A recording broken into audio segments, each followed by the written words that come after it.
I grew up in the heart of New York, in a world woven with expectations. My family lived amidst planned galas, elite schools, and the indispensable rituals of a luxurious life.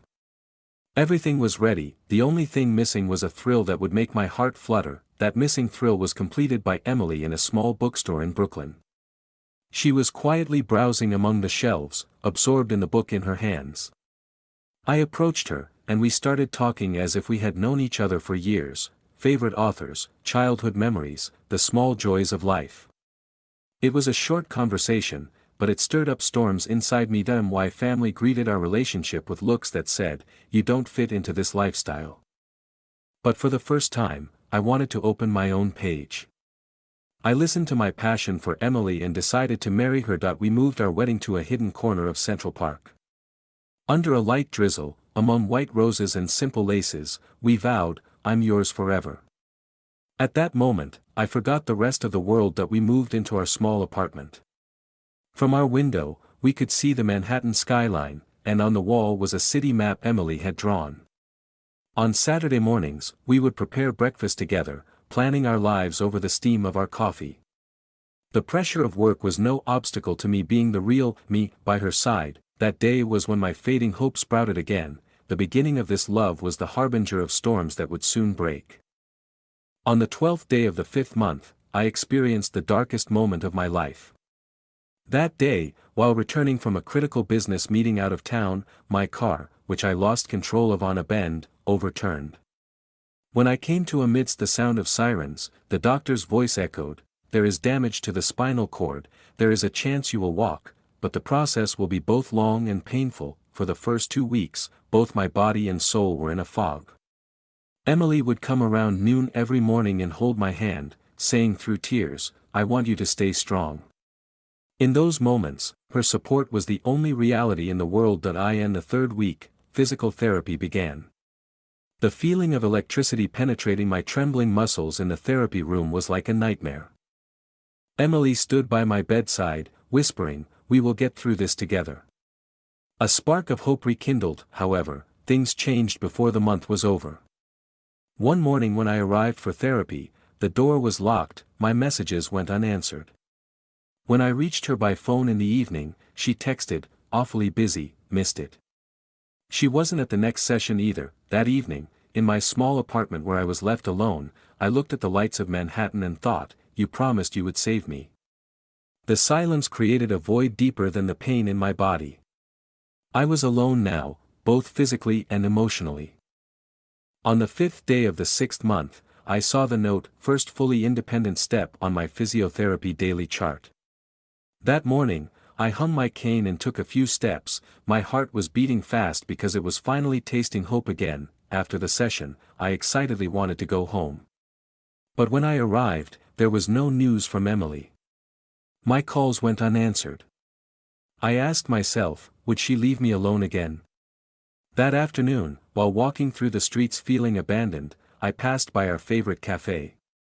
Inside, I saw Emily, leaning on another man's shoulder, in the middle of a pleasant conversation. Her laughter was filled with a warmth that once belonged only to me. Something broke in my heart. It was darker than even the shadows I was watching that night. When I returned to my small apartment, my loneliness echoed with the ticking sound of the clock. Lying in my bed, I thought, even her tears can't save me now. Leaving aside the pain in my body, I felt the ache in my soul.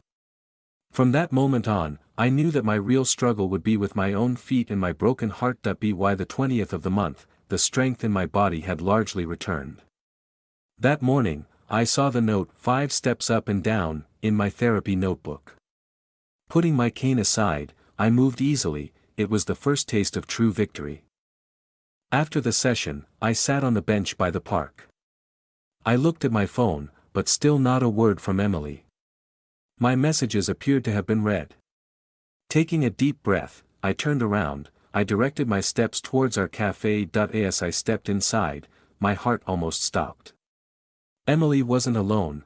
I saw her with another man, chatting at a nearby table. Their laughter was an echo of our old warmth. I felt a tremor in my legs, but I stood my ground. I just watched. That evening, I thought for hours in my lonely apartment. You said you would love me. I murmured into the darkness. At that moment, the cold shadow of betrayal fell upon me. Around midnight, I arranged a secret meeting with a lawyer. An old family friend. The matter was simple: document the betrayal and plan a countermove. I determined my steps: gathering information, setting up a fake company, choosing a representative. The shadow of betrayal would no longer be on me, but on them. On the third day of the 7th month, the strength in my body had almost fully returned. I was walking without a cane, able to go up and down the 8-step stairs on my own. While my victories in physiotherapy flattered my pride, the real passion inside me was still the same: revenge. That morning, I met with Michael, an old family friend, in my office. We established a fake company called Next Gen Consulting, solidifying the legal groundwork under the supervision of my lawyer. Michael would be the face of this game. I would remain in the shadows and manage the process. Towards the evening, the email invitations prepared for the man we were targeting were sent from Michael's account. We invite you to the fastest growing consultancy in the sector. Attached was a contract with a short trial period and heavy compensation in case of breach. By the end of the day, the entrapment plan was not just on paper. Michael had arranged the first meeting with his sincere and professional demeanor. At that moment, the seeds of revenge had fallen silently into the soil. On the first day of the 8th month, the final act of my revenge plan unfolded. Michael was waiting for Emily and the target man in a modern meeting room. As I watched from the shadows, their excited looks caused a strange adrenaline rush. With a professional smile, Michael handed them the contract. This opportunity will be a turning point in your careers. As the man reached for the pen to sign, the door opened and I walked in with heavy steps. An abrupt silence filled the room. Emily's eyes widened with panic, the man's hand trembled. Approaching the table, I pointed out the compensation and breach clauses of the contract with my fingers. Every line you sign here will put you on a path of no return, I said. Then I picked up the pen and gently handed it over. Go ahead. With a trembling hand, he signed. Emily said in a choked whisper, this. How can this be? I just shook my head and winked at Michael. That day, all obligations and heavy compensations officially came into effect.